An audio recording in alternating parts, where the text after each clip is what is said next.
Okay, so paano daw ba mag-send sa exchange, no? Yung dogs nila, paano send sa exchange?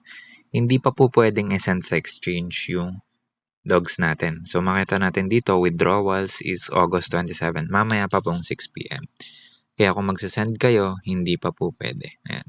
Sabihin niya, August 27, 6 p.m. Mamaya pa pong 6 p.m. Ngayon, kung gusto niyo naman na, kung kailangan niyo na, need niyo na ibenta, ang pwede niyong gawin is exchange niyo yung dogs niyo sa US dollar. So, ang gagawin nyo ganito. So, kunwari ganyan, di ba? I-click nyo lang yung dogs nyo. Click nyo yung exchange. Ako, max na. Gagawin natin USDT. Yung USDT po, nakapeg yan sa US dollar. Kung ano yung value ng US dollar, yun lang din yung value ng USDT. Ngayon, yan. So, yung 40,000 dogs is $44. So, around 2,000 plus yan, guys. So, review details. And then, yan. Confirm and exchange lang natin. Okay, done na natin. So, kung makikita nyo, wala na akong dogs, meron na akong dollars. No? So, $44. Ngayon, ang gagawin natin ay send natin yan sa exchange. Ngayon, ang gagamitin kong exchange is Binance. No? So, click nyo yung dollars nyo and send na natin siya sa exchange. Ngayon, pwede nyo na siyang send sa exchange kasi dollars na siya, hindi na siya dogs. No? So, click nyo lang external wallet and then i-click nyo na agad tong ton. No? And then, punta kayo sa exchange nyo. Ako, gagamitin ko Binance. So, punta tayo sa Binance. Sorry. Okay, so andito tayo sa Binance natin, no? So, magde-deposit tayo. Okay, so ang gagawin natin, i-click nyo lang yung, ito, una, wallet. Make sure nasa wallet kayo, then deposit. Then, ang i-deposit natin, USDT. Kasi yun yung meron tayo sa Telegram wallet. So, click nyo lang, hanapin yung USDT. Yan, USDT. And then, Toncoin po. Bakit Toncoin, no? So, balik natin sa kanina. Choose network. Bakit Toncoin? Dapat po, pareho ng network yan. Pag hindi yan pareho, mawawala po yung in-deposit nyo. Okay, so balik tayo dito sa Binance. Ang kailangan natin dyan is yung deposit address. Yan. Okay, USDT yung send natin. So, ito. Paste nyo lang deposit address nyo dyan. Dapat tama yung network, guys. And then, continue. Ngayon, ang gagawin natin, so sa akin, use max na. And then, continue again. Kailangan po ng memo at tag. Wag nyong kakalimutan yan. Pag nakalimutan yan, wala na yung USDT nyo. Hindi na dadating sa Binance. No? So, balik tayo sa Binance kasi dun lang din natin makuha. Sa baba ng deposit address, merong memo. So, copy nyo lang yan. At i-paste dito. Yan. Confirm and send. Okay, so sent na daw. Ang gagawin na lang natin is hintayin natin na pumasok kay Binance. Kung makita nyo kanina, ang wallet ko is $12 lang yung ano niya. Hintayin natin na pumasok. So, post ko muna, guys. Kasi congested yung Ton network eh. So, baka matagalan, ganyan, mga 5 minutes, 10 minutes. So, hintayin lang natin. So, ayun. After mga 3 minutes, guys, ayun na. Nag-notify na. So, refresh lang. By the way, habang hinihintay natin, so ako Binance Exchange ginamit ko, 'di ba? Sa ibang exchange, ganun lang din yung proseso, no? Sundan nyo lang yung ginawa natin dito sa Binance Exchange. Wallet, hanapin yung USDT, copy nyo yung mga kailangan. So, processing na po. Ayan. Ayun, complete na. Ayan na, guys. So, meron na tayong $53 dito. Bakit 53? Kasi meron na akong 8 dito kanina.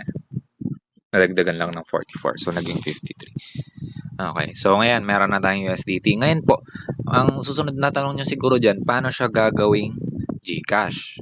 Ngayon, ang gagawin natin, punta tayo sa home. Dito sa home, punta kayo sa P2P. Dito sa P2P, pag andito na kayo sa P2P, click nyo tong sell. Ngayon, pag na-click nyo na yung sell, syempre magbebenta kasi tayo sa GCash. Make sure na nasa USDT yan kasi yun ang meron ka, USDT. No? And then, pwede natin gamitin tong mga filter na to.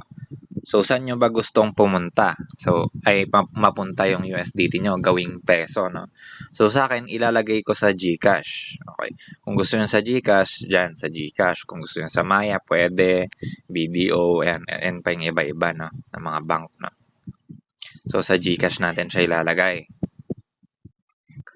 Ay, actually, sa Maya na lang. Sa Maya na lang sa akin.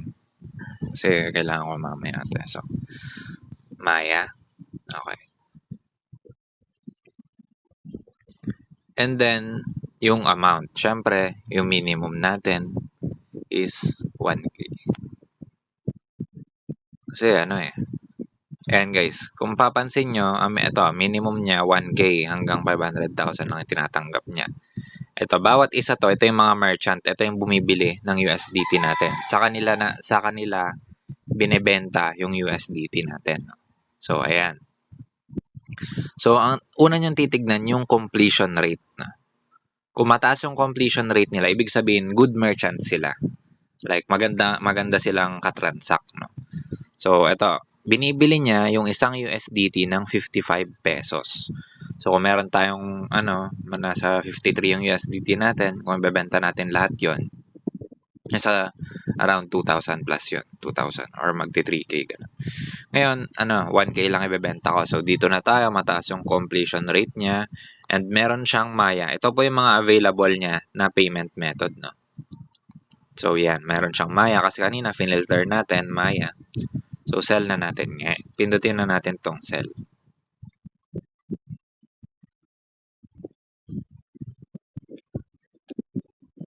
Ayan. Ngayon, pag pinindot nyo yung sell, makikita nyo ganyan. So, balance. Check nyo agad yung balance. 0. Wala daw tayong USDT. Huwag po kayo mag-alala. Ang gagawin nyo lang dyan is click nyo yung plus. And then, click nyo lang tong transfer. Kasi dapat, guys, yung USDT ko kasi nasa nasa spot wallet. So, dapat ipunta natin siya sa funding. Ang gagawin natin, ayan, dapat yung coin nyo USDT, spot to funding. So, dapat nasa taas po yung spot to funding. From spot to funding. Ngayon, max na natin.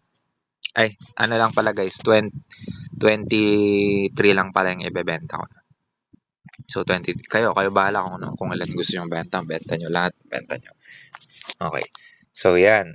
Kung makikita nyo dito, meron nakasulat dito limit, 18. 18 USDT dapat yung minimum na pwede nyong ibenta. Kung wala kayong 18 USDT, hindi nyo mabibenta to sa kanya. Hanap kayo ng may mas mababa dito sa mga merchant. No? So, ayan, i-all ko na, 23 USDT. Buy crypto po ito guys. Wag nyo muna yung buy fiat lalo na sa mga beginners. No? Ayan, ang marireceive ko daw is 1,272 pesos. Ngayon, dito na tayo sa payment method. Siyempre, ang gagamitin ko is yung Maya ko. No? So, ayan, Maya. Diyan, check nyo yung number nyo kung tama. No? Kung wala pa kayong payment method, mag-set muna kayo ng payment method nyo. Madali lang naman yan. And then, place order na natin. Ayan, guys. So, pag place order nyo, punta kayo sa chat. Ayan, chat. Tao lang din kasi to, no? Yung mga bumibili. No? Mag-uusap lang kayo dito, ganyan. Kung makikita nyo may oras, pay within 59 minutes. So, feeling ko, normally, 5 minutes lang tapos na yung transaction. Pero since marami pong nagbebenta ngayon dahil sa Dogs Airdrop, mukhang matagal ngayon. No? So, ang gagawin natin is maghintay lang talaga. Hintayin natin may pumasok sa Maya natin. No?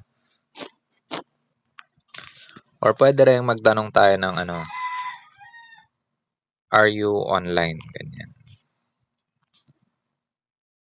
Para malaman natin kung andyan ba siya o wala. Pero post ko muna guys. Mukhang matagal pa to. Hintayin nyo lang. Darating din naman yun eh. So yun guys, inopen ko yung Maya ko. No? So wala pa. Dapat tignan nyo guys sa Maya nyo. No? So meron lang ako ditong 95 pesos. Wala pa guys. Wala pa. Ima-mark niya naman yun. Balik tayo sa Binance. Okay, so wala pa. Hintayin lang natin. So yun nga, halos isang oras din na ako naghintay. No? and na-receive ko na yung payment. So, bago nyo pala i-release, check nyo muna talaga sa Maya nyo. No? So, open natin si Maya. And yun, pumasok na guys. No? So, ayun.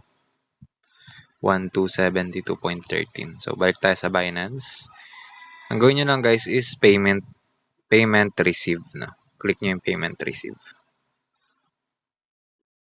Then, click nyo tong I have received the payment of 1,000. Yan. Confirm release. Then, need yan, may ano yan, may verify yan. And then, yun. Tapos na guys. Solved na. So, ganun lang po, no? Nasa Maya na natin. So, remember, pwede kayong sa GCash o kaya sa bank nyo. Ganun. Then, kung makita nyo, ayun, $30 na lang meron ako. Kasi sinend ko na yung 23, ginawa ko na ng Maya, no? Ginawa ko ng pera talaga. So, yun lang guys. I mean, ginawa ko na siyang peso. Ganun lang po.